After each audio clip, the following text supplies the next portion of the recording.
창세기서 강의 48번째 시간을 갖도록 하겠습니다. 오늘 말씀의 제목을 다 같이 한번 따라 하십시다. 야복강 다음을 가는 인생. 시작. 야복강 다음을 가는 인생. 오늘 본문을 보면 그 야곱의 이름이 야복강에서 이스라엘로 바뀝니다. 이렇게 그 이름이 바뀌기 전 그 씨름 상대자가 야곱에게 이름을 묻죠. 내 이름이 무엇이냐? 그러자 야곱입니다 라고 대답합니다. 여러분, 그 야곱이란 이름이 그 형 에서의 발목을 잡고 나왔다 해서 야곱이라고 이름을 짓지 않습니까? 그 발목을 잡는다는 뜻은 그 상대방을 넘어지게 한다는 뜻입니다. 그러니까 야곱은 그 이름 안에 이미 상대를 넘어지게 하고 또 모사를 꾸미고 속이는 자라고 하는 뜻이 내포되어 있는 것입니다. 그런데 지금 이 야곱이라고 하는 이름이 바뀐다라고 하는 것은 단지 그 장명소에서 이름이 좋지 않다고 해서 바꾸는 것이 아니라 한 사람의 생애를 완전히 바꾸는 것입니다. 그리고 이렇게 이름이 바뀌면서 그 안에 놓여 있는 아주 중요한 의미는 이제는 더 이상 야곱처럼 살면 안 된다 라고 하는 의미가 내포되어 있는 것입니다. 하나님의 언약을 야곱처럼 해서 악착같이 자기의 축복을 챙기는 그런 모습으로 주어지는 것이 아님을 야곱에서 이스라엘로 이름이 바꾸어지면서 우리에게 보여주고 있는 것입니다. 자, 그렇다면 이제 야곱이 이스라엘이 되었으니 그가 달라졌겠는가라고 하는 거죠. 그러나 성경의 답변은 그렇지 않다는 것입니다. 그러니까 사람이 하루아침에 달라지지 않다는 것을 야곱의 생애를 통해서 우리에게 보여주고 있습니다. 우리 생각에는 이렇게 이름이 바뀌고 또 자신의 생애가 큰 전환점을 만났다면 바뀌어야 마땅한데 야복강에서 환도뼈침을 받았음에도 불구하고 여전히 바뀌고 있지 않은 야곱의 성정을 봅니다. 하나님은 야곱을 바꾸시려고 그를 절름발이 상태로 만드시어 더 이상 도망을 못 가도록 하시지 않습니까? 에서가 자기를 치면 도망가려고 자기가 제일 나중에 섰지만 이제는 지팡이를 의지해야 될 처지이기에 그럴 수도 없는 겁니다. 쩔뚝쩔뚝하며 400명의 군사를 이끌고 오는 이 형 예서를 맞이할 수밖에 없는 겁니다. 이렇게 모든 것이 하나님의 개입과 간섭이라고 하는 것을 야곱이 잘 알고 있음에도 불구하고 여전히 이 상황에서도 자기들의 가족들의 줄을 세우는데 자기가 사랑하는 아내들은 맨 뒤에 세우고 종과 그 자녀를 그 앞에 세웁니다. 그러나 결국 에서가 도착하고 나니까 정작 가장 먼저 나가서 몸을 7번이나 땅바닥에 굽히며 몸을 조아리는 사람이 야곱 아니겠습니까? 그런데 여러분, 여기에서 반전이 일어납니다. 그렇게 무서워 떨었던 형이 반갑게 맞이하면서 끌어안고 입맞추면서 그를 맞는 겁니다. 야곱을 죽이려고 벼르고 있던 에서가 완전히 달라지는 거예요. 여러분, 어떻게 달라진 것입니까? 그 이유는 에서의 문제가 아니라 야복강을 지난 야곱에게 있었던 것입니다. 야복강에서 깨어진 야곱이 되고 나니까 에서가 변해져 있는 겁니다. 아주 근간에 일어난 변화입니다. 야곱이 깨어지고 나니까 그의 형 에서도 바뀐 거예요. 그렇다면 이 에서에게 누가 개입한 것입니까? 하나님이 개입하신 것입니다. 하나님께서 에서의 마음을 바꿔놓은 거죠. 왜 이렇게 에서를 하나님이 돌려놓으시는 것입니까? 하나님의 목표는 에서가 아니라 야곱인 겁니다. 에서의 마음을 돌려놓음으로 야곱조차도 돌리기 위한 하나님의 작정이 그 안에 숨어 있는 것입니다. 하나님은 지금 계속해서 야곱에게 내가 내 인생을 바꾸고 있다. 너를 내가 바꾸어서 언약의 자리로 내가 이끌고 있다는 것을 사인으로 주고 있는 거죠. 하나님은 이 야곱의 상황을 바꾸시기 위해 이 에서의 형편을 육체적으로 아주 부유하게 만드십니다. 세상적으로 부족함이 없도록, 세상적 축복과 부여를 이 에서에게 허락하시죠. 얼마나 에서가 가진 것이 넉넉한가 이 본문을 보면 알 수 있지 않겠습니까? 에서 앞에 야곱이 바친 짐승떼를 보고 에서가 뭐라고 하는가 하면 내게 있는 것도 족하니 내 것은 내가 가지고 가라 할 정도로 이 에서는 큰 부자가 되어 있습니다. 그런데 이렇게 에서가 바뀌어진 것은 참으로 역설적이게도 야곱이 야복강에서 깨어진 이후의 상황입니다. 그러니까 야곱이 하나님의 손에 치임을 당함으로, 야곱이 하나님의 손에 터치당함으로 에서의 삶까지도 변화가 일어났다는 것을 기억하셔야 됩니다. 오늘 이 부분을 우리에게 한번 적용해 보도록 하십시다. 여러분, 대부분의 삶의 문제, 또 가정의 문제는 그것은 자신이 깨어지지 않아서 일어나는 경우가 대부분입니다. 물론 특별한 경우도 있겠지만 그러나 대부분 예수 믿는다 하는 가정에서 일어나는 갈등이나 문제들이 나타나는 것은 결국 그 신앙의 주체가 되고 있는 자기에게 문제가 있을 수 있다는 것입니다. 그런데도 우리는 계속 남의 탓을 하는 경향이 우리 안에 있다는 겁니다. 왜 그런가? 그것은 우리 안에 아담의 속성, 이브의 속성이 그대로 내재되어 있기 때문입니다. 여러분, 하나님이 선악과를 아담과 이브가 따먹었을 때 묻지 않습니까? 누가 선악과를 따먹었느냐? 라고 하나님이 물으시니까 아담의 답변이 무엇입니까? 하나님이 만들어주신 이 여자가 먹으라고 그래서 그랬습니다. 자기는 전혀 책임이 없고 하나님과 여자에게 책임을 돌리지 않습니까? 또 여자에게 물으니까 여자는 또 누구에게 책임을 전가합니까? 뱀에게 책임을 전가하죠. 이것이 우리들의 싸움의 99%를 차지한다고 해도 과언이 아닙니다. 자기의 책임을 통감하고서 내가 잘못했다고, 내가 문제가 있다고 이렇게 하나님 앞에 깨어지면 문제가 해결될 텐데 그렇지 않다고 하는 것이 우리의 고민입니다. 잠언 16장 7절에 잠언서 기자는 이렇게 말하고 있지 않습니까? 사람의 행위가 여호와를 기쁘시게 하면 그 사람의 원수라도 그와 더불어 화목하게 하시느니라. 지금 야곱이 하나님 앞에 깨어집니다. 그러자 그렇게 원수지간이었던 형과 화목이 일어납니다. 그러기에 오늘 우리의 싸움은 나를 주님의 발 앞에 무릎 꿇게 만들어서, 조아리게 만들어서 거기에 복종시키는 겁니다. 남의 탓이 아니라 어쩌면 그것은 내 탓일 것입니다. 그런데 이런 싸움이 너무 힘이 드니까 그 싸움을 싸우려고 하지 않고 치러내지 않으려고 하는 우리의 핑계가 너무 많다는 것입니다. 우리가 하나님의 존재 앞에 들어가 나의 무력함과 나의 부실함을 다 열어놓고 하나님의 자비와 은혜를 구하면 그때부터 하나님의 손길은 그를 건들고 그를 회복시키는 것입니다. 여러분, 열왕기상 8장에 보면 솔로몬의 고백적 기도문이 기록되어 있는데 이 내용을 우리에게 대변해주고 있습니다. 여러분, 본문 열왕기상 8장 33절부터 40절의 말씀, 조금 본문이 길지만 우리 다 같이 한 목소리로 합독하도록 하시겠습니다. 시작. 만일 주의 백성 이스라엘이 주께 범죄하여 적국 앞에 패하게 되므로 주께로 돌아와서 주의 이름을 인정하고 이 성전에서 주께 기도하며 간구하거든 주는 하늘에서 들으시고 주의 백성 이스라엘의 죄를 사하시고 그들의 조상들에게 주신 땅으로 돌아오게 하옵소서. 만일 그들이 주께 범죄함으로 말미암아 하늘이 닫히고 비가 없어서 주께 벌을 받을 때 이곳을 향하여 기도하며 주의 이름을 찬양하고 그들의 죄에서 떠나거든 주는 하늘에서 들으사 주의 종들과 주의 백성 이스라엘의 죄를 사하시고 그들이 마땅히 행할 선한 길을 가르쳐 주시오며 주의 백성에게 기업으로 주신 주의 땅에 비를 내리시게 하옵소서.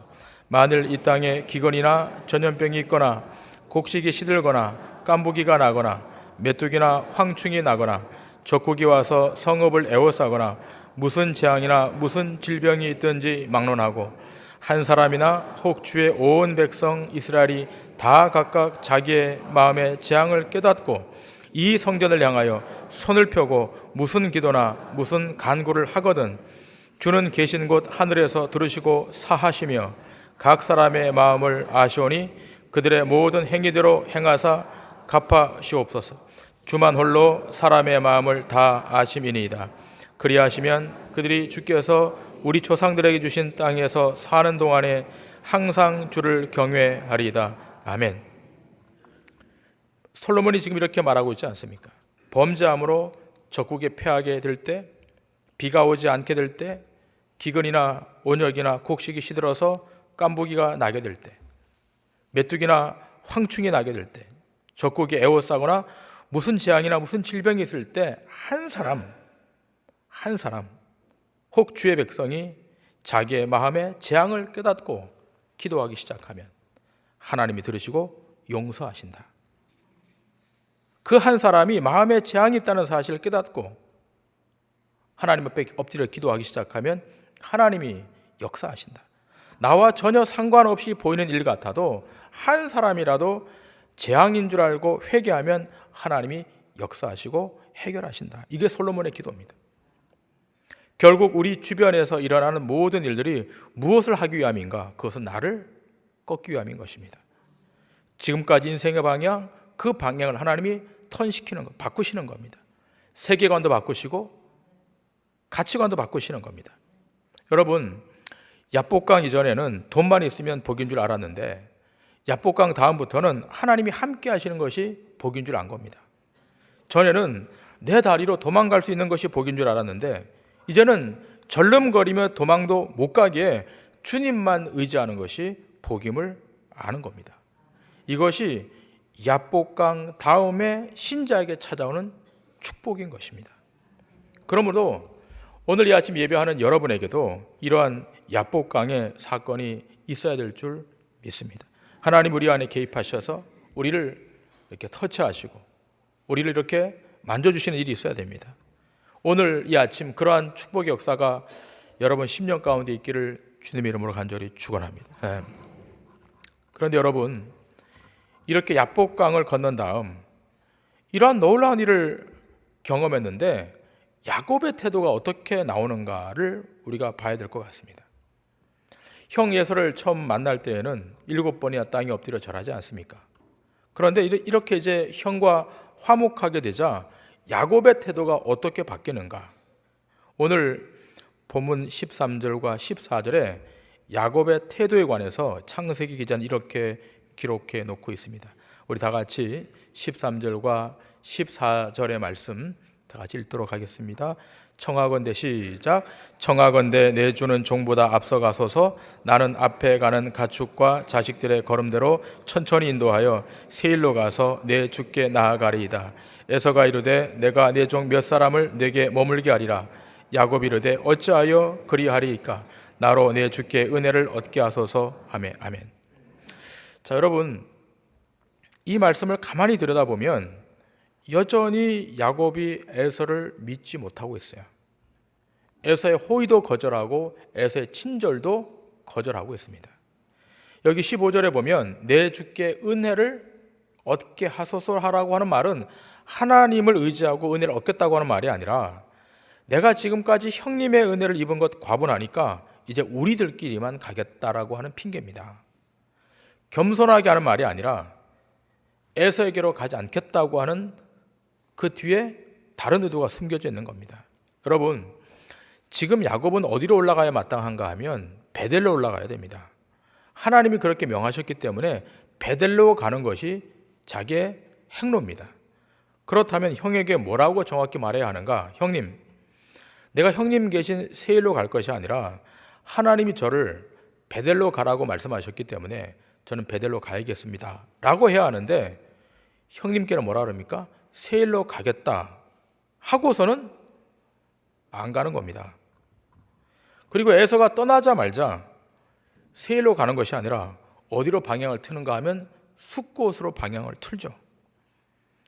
그런데 이상한 것은 야곱이 에서를 보내고 그 이후에 베델로 발걸음을 옮겨가야 되는데 그 발걸음을 옮겨가는 곳이 그리고 머문 곳이 숫곳이라고 하는 곳입니다. 여러분, 스크린에 이제 지도가 올라오게 될 텐데 여러분 이 지도에 보이시는지 모르겠습니다만 숫곳이 보일 것입니다.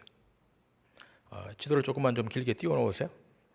근데 이상한 것은 이 숫곳으로 가서 집을 짓고 있다는 겁니다. 여러분, 조금 있다가 떠날 인생이라면 천막이나 뭐 그런 걸 쳐야지 집을 짓는 것은 이해가 안 되지 않습니까? 세일로 가는 것도 아니고 하나님이 명령하신 베델로 가는 것도 아닙니다.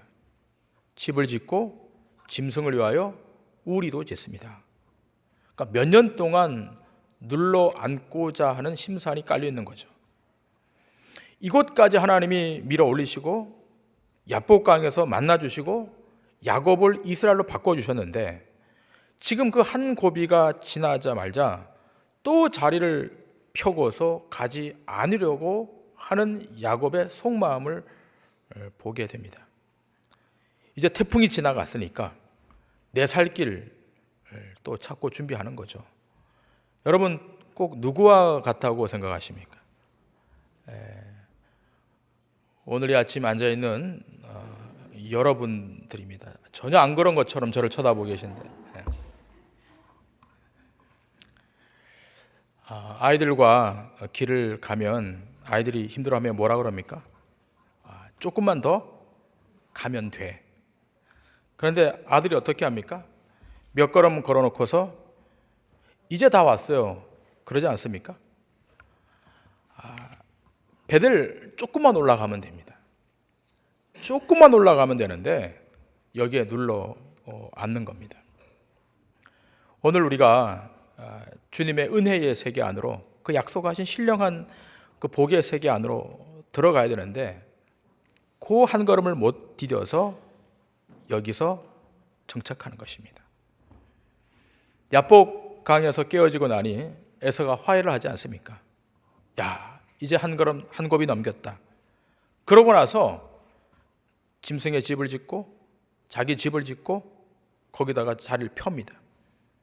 짐승의 떼가 많으니까 얼마나 많은 짐승의 우리를 지었겠습니까? 그래서 그곳의 이름을 짐승의 우리간이라고 하는 뜻으로 그 지명이 숫곳이에요. 숫곳의 뜻이 뭔가 하면 짐승의 우리간이라고 하는 뜻입니다. 며칠 쉬다가 갈 길이라면 왜 집을 짓고 사는 겁니까? 왜 짐승의 우리를 짓습니까? 나중에 베델에 가서 집을 지어도 되고 우리를 지어도 될 텐데 여기서 지금 짓고 있는 겁니다. 이 숫곳에서 몇 년을 살았는지 살고서는 이제 어디로 가는가 하면 세겜으로 올라가죠. 여기 세겜이 보일 텐데, 그런데 세겜에서는 뭘 하는가? 아예 돈을 주고 땅을 사요. 물론 이곳이 가나안 땅이라고 해도 또 베델이 가깝다 해도, 그러나 베델은 아니잖아요. 조금 더 올라가야 베델이잖아요. 근데 여기서 아예 땅을 사버려요. 근데 여기서 엄청난 사건을 경험하게 되잖아요. 나중에 우리가 다시 보게 되겠지만 야곱의 딸 디나가 이 세겜 땅에 세겜의 추장의 아들들에게 겁탈당하잖아요. 엄청난 일을 경험하게 됩니다. 그 동네에 나가서 이렇게 딸이 당한 것을 보니까 디나가 이미 시집갈 때가 된 거 아니겠습니까?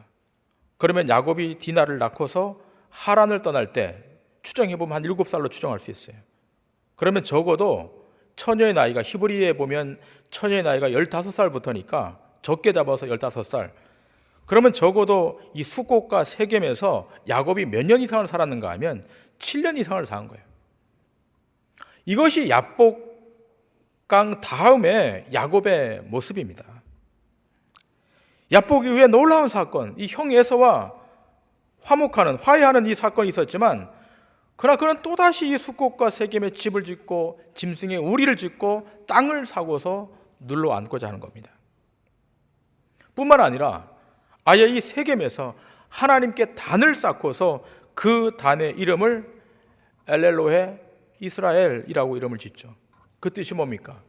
하나님은 이스라엘의 하나님이시다. 그러나 이렇게 야곱이 세겜에다가 단을 쌓는 것은 아주 잘못하는 겁니다. 단을 쌓아야 될 곳은 세겜이 아니라 어디입니까? 창세기 31장 13절에 이미 말씀하지 않았습니까? 창세기 31장 13절의 말씀 우리 다 같이 한번 읽겠습니다. 시작. 나는 베델의 하나님이라 네가 거기서 기둥에 기름을 붓고 거기서 내게 서원하였으니 지금 일어나 이곳을 떠나서 네 출생지로 돌아가라 하셨느니라. 아멘. 어디에다가 제단을 쌓으라고요? 베델에다 쌓으라고. 이미 베델에서 하나님이 언약하셨고 그곳에 야곱이 하나님의 전을 지켰다고 약속하지 않았습니까? 세겜에서 베델까지는 정말 얼마 안 되는 거리입니다. 그런데 세겜에서 머물면서 단을 쌓고 있는 겁니다. 여러분, 이 부분을 조금 우리 신앙에 적용해 봤으면 좋겠습니다. 여러분, 왜 예배를 이렇게 모여서 드려야만 하는가? 여러분 한번 질문해 보지 않으셨습니까? 왜 예배를 여기 모여서 드려야 하는가?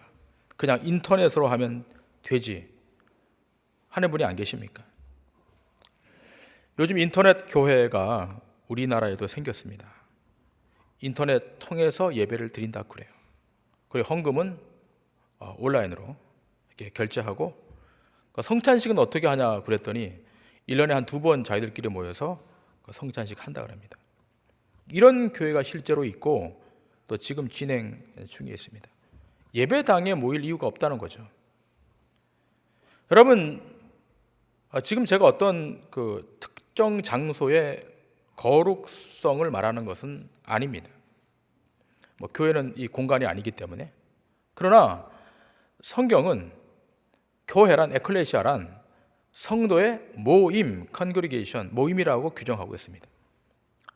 그것이 지하이든 지상이든 산속이든 들판이든 그것이 중요한 것이 아니라 모이는 것이 중요한 겁니다.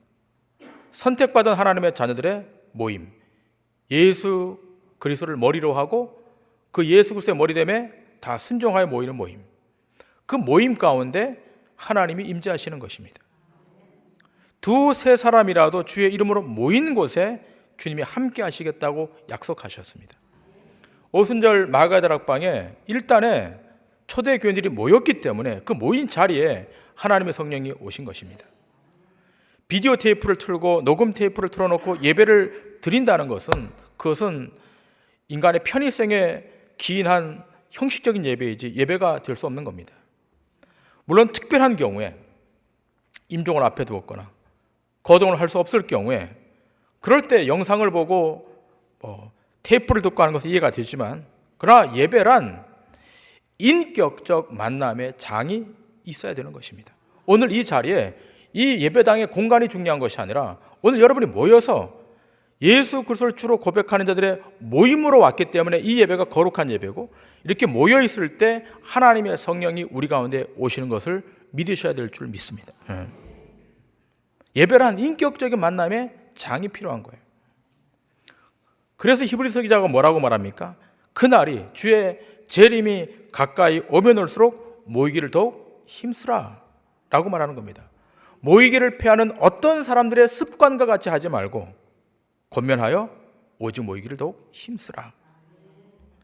우리가 예수를 믿고서 그대로 하늘나라 직행할 것 같으면 이 교회가 필요 없는 거죠. 그러나 그렇지 않잖아요.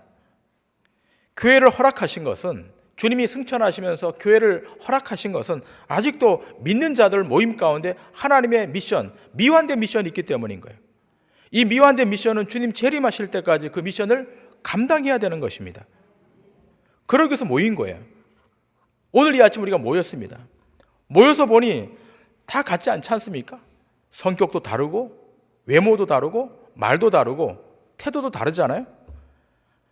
여기 와보니까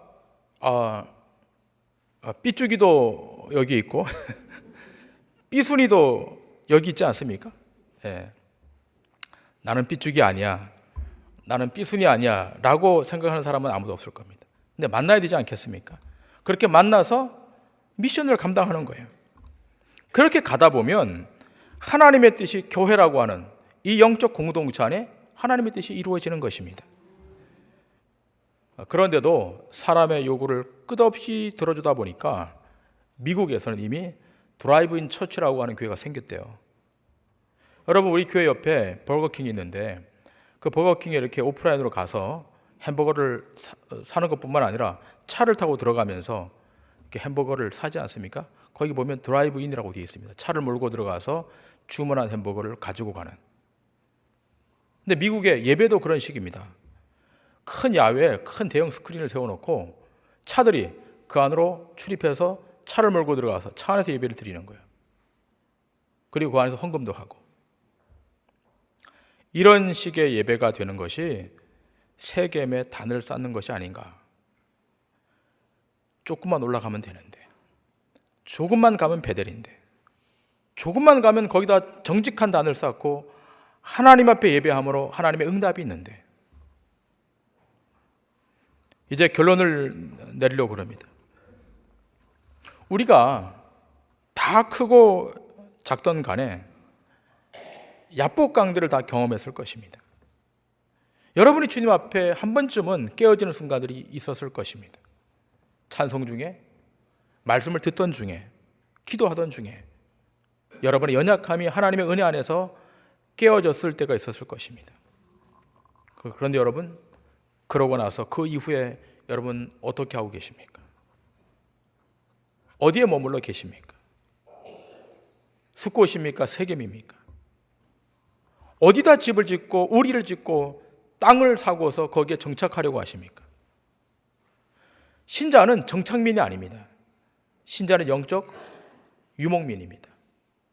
우리는 베델로 올라가야 되는 겁니다. 거기서 하나님을 만나야 됩니다.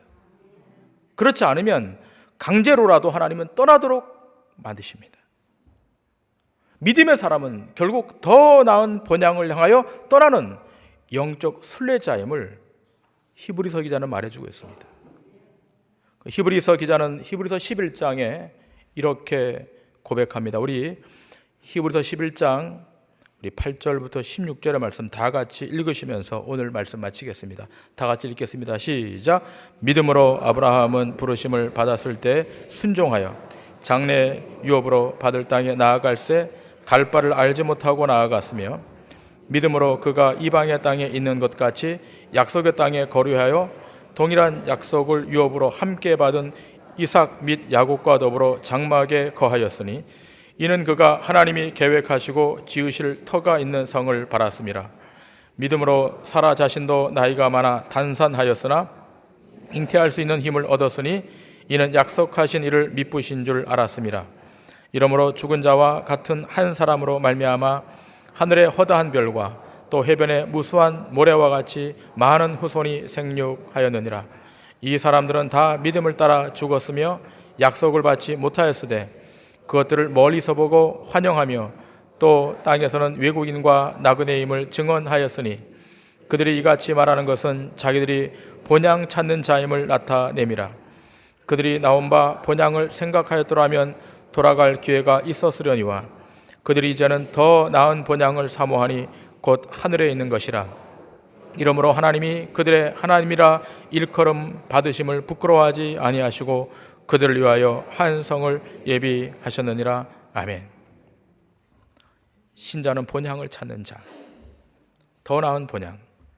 오늘 본문에 기록된 바와 같이 이 본향은 하늘에 있다라고 말씀하고 있습니다. 여러분의 발걸음이 머물고 있는 것이 어디입니까? 숫곳입니까? 집을 짓고 살고 있는 집터이십니까? 아니면 땅을 사둔 세겜입니까? 거기에 너무 오래 머물지 마시기 바랍니다. 여러분 아직 가야 할 자리가 있는 것입니다. 더 나은 본향을 따라 그곳으로 가야 될 자들이 여러분과 저입니다. 이것이 야복강 다음에 계속돼야 할 신자의 신앙의 여정입니다.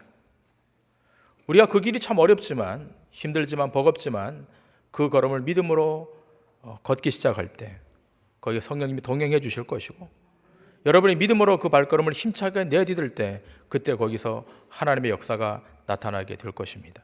바라기는 한 명도 숫곳이나 세겜의 발걸음을 놓지 마시고 여러분의 발걸음이 다 베델로 올라가셔서 하나님의 임재가 있는 그 거룩한 영적 경험을 하실 수 있는 믿음의 종들 다 되시기를 주님의 이름으로 간절히 축원합니다. 기도하시겠습니다.